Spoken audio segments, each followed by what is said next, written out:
Hey, Lee here again, this time with a story on how to best follow up after sending that amazingly crafted message.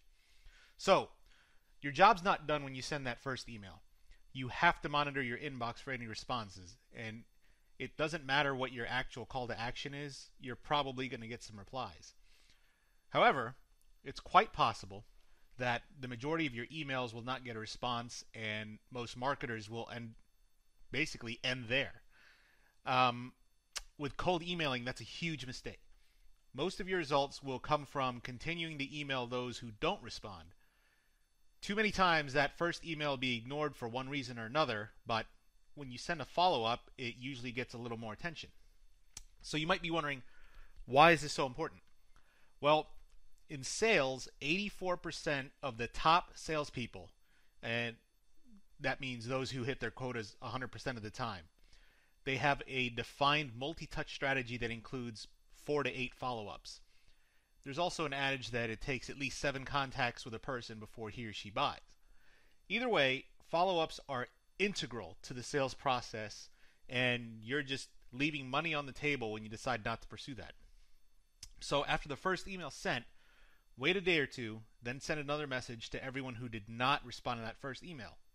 After another day or two, send another email to those who did not respond to either of the first 2 emails, and so on. With a follow-up sequence, you can take a campaign with a low initial open rate and boost it significantly. So this is what's going to separate you from every other offline marketer.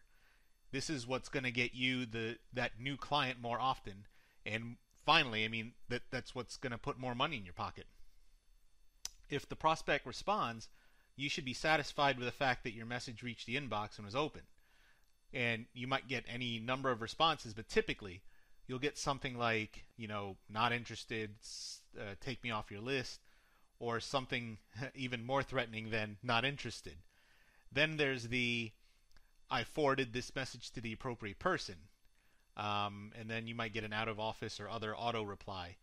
But you may also be contacted with a question about your offer or an interested response that's going to require a response from you.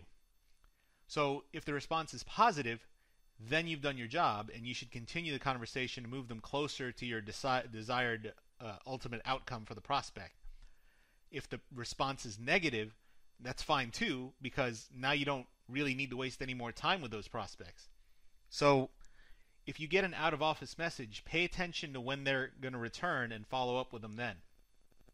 Of course, not every message you send is going to be delivered. You might get a bounce back from a bad email or undeliverable notification due to spam. So it's important to read these messages to make sure that you're not being flagged for spam. If your emails are being blocked because of spam, you're going to need to change something about your message. So when you think about how long you should wait to do a follow-up, a Fibonacci sequence actually works well in spacing it out, especially if you're only going to follow up a few times. So the sequence is 0, 1, 1, 2, 3, 5, 8, 13, 21, 34, and so on. Okay, meaning the first time you send your message, and then you follow up the next day, and then the day after that, and then after that 2 days after, and then after that the third day after, and so on. So ultimately, it's really up to you to find a sequence that works well in your market. So you're going to have to monitor the responses and statistics to find out what your market's going to respond to the best. So as for how many follow-ups you should send as many as you feel comfortable sending, and really you should send as many as possible. So a lot of people stop at the 4th message, which is basically your first message and then 3 follow-ups. And then some people continue to 8 or 10, and then there's a few that send follow-ups basically until they make a sale or told to F off or something. So for me, what I've found is about 5 follow-ups, which is 6 total messages. That works pretty well without annoying the hell out of them. Okay, and again, you're going to need to find what works best for you, since you just don't know if just that one more email might have made the sale. Okay, so next we're going to discuss what you need to say in the follow-up. And really, you just need to keep it really simple. In the first follow, it's just a gentle reminder about the first message and repeating your value proposition. There's no need to do really anything extra or to agitate the reader with a sales message. So the subject line should be, regarding, and then whatever the original subject line was. And then for the rest of the body, you can quote the original message that you sent along with a reminder, such as, hey, first name, I just wanted to make sure that my email below didn't fall through the cracks. Let me know what you think when you have a chance. Thanks. Okay?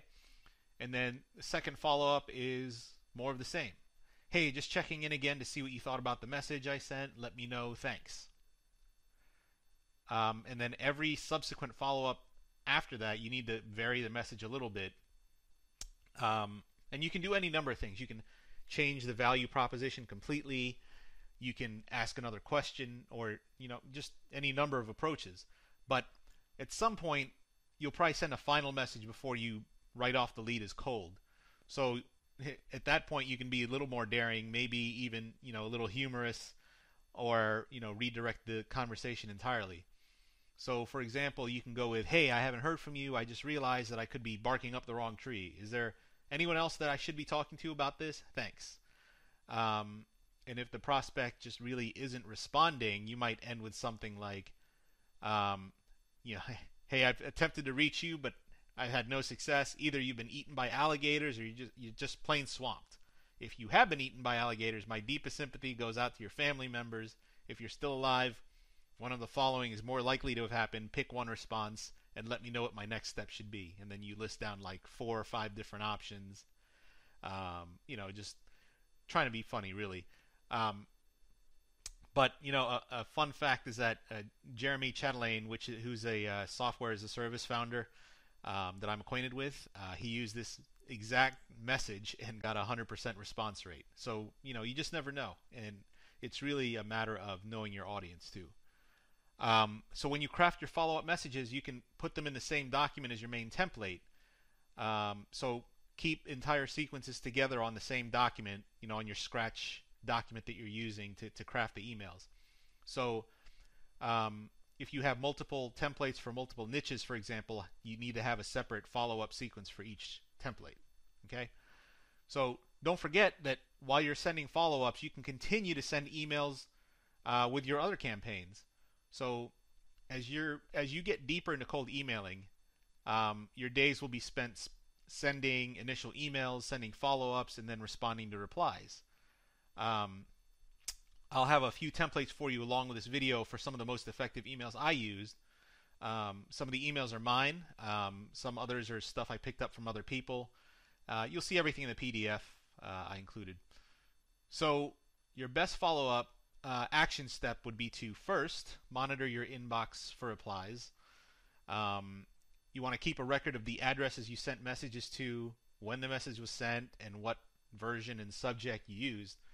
So this information will add to your ability to recognize what the best approach is, in addition to providing you with the means to make your follow-up more systematic. And actually people do respect the persistence, you'll find when you follow up. Also, there's an interesting tactic for managing email volume when you return from vacation. So for example, delete all the emails, and the important ones will naturally turn up again in your inbox, and it just demonstrates how critical follow-up is for your response rate. So secondly, for those with a positive reply, find a way to further engage them and continue to move them down your sales process by sending other well-crafted emails you now know are going to find a way to their inbox. So if you get a negative reply, then you can remove them from any further follow-up. The point is, wait after your first cold email, probably at least 2 to 3 days to give them some time to respond. If they don't get back to you, follow up with a short email like I'd just mentioned. And if that doesn't work, then basically you just keep following up until they tell you to go away. Keep in mind though, not every email all the time is asking them for a response. You don't want to come across as needy, desperate, or someone not to do business with. So if they don't respond at first, keep following up, but maintain, you know, being authoritative. Okay.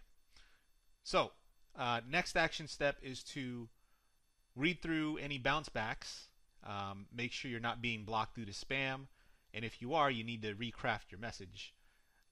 This step is actually important since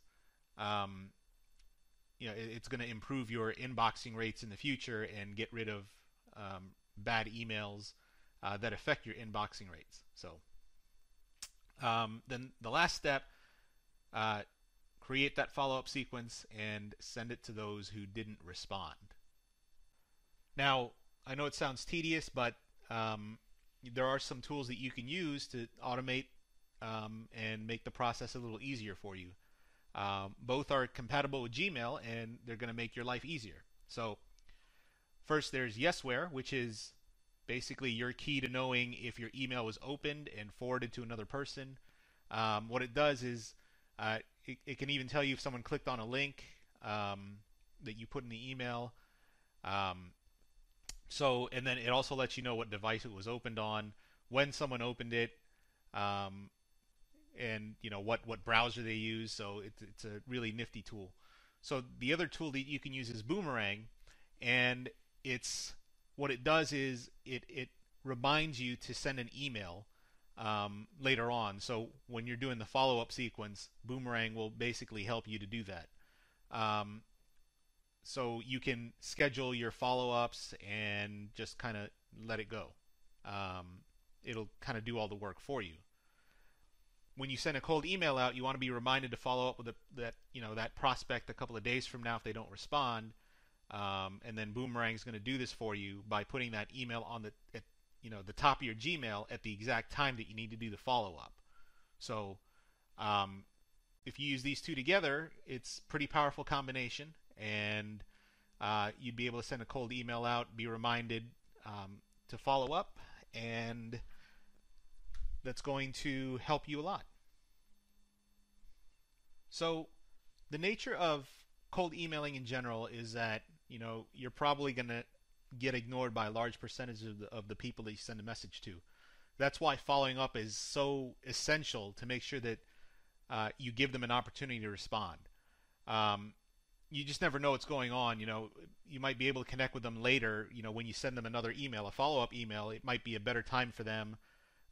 They may have just forgotten. Maybe they're less busy when you send a follow-up, and they get reminded that you sent the other email. So either way, the follow-up it dramatically increases your odds of success.